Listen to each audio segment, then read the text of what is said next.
I love going to restaurants. There's a way to do it. Number one, tell them what your game plan is before you even get there. Vivian, we're going to the restaurant, so let's have our restaurant behavior, okay? Sit in your seat, no loud voices, okay? Number two, order French fries. Always helps. What kid doesn't love French fries?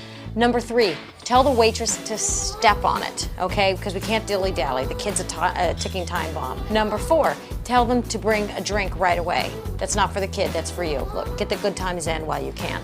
And plenty of things to play with. What do we got here? We got a doll. And then little things that kind of go squeeze. Vroom, vroom, vroom, vroom. Of course, crayons. Lots of crayons.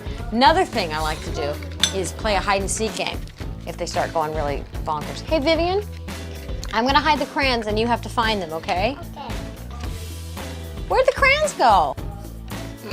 Smart girl. Mommy deserves another drink.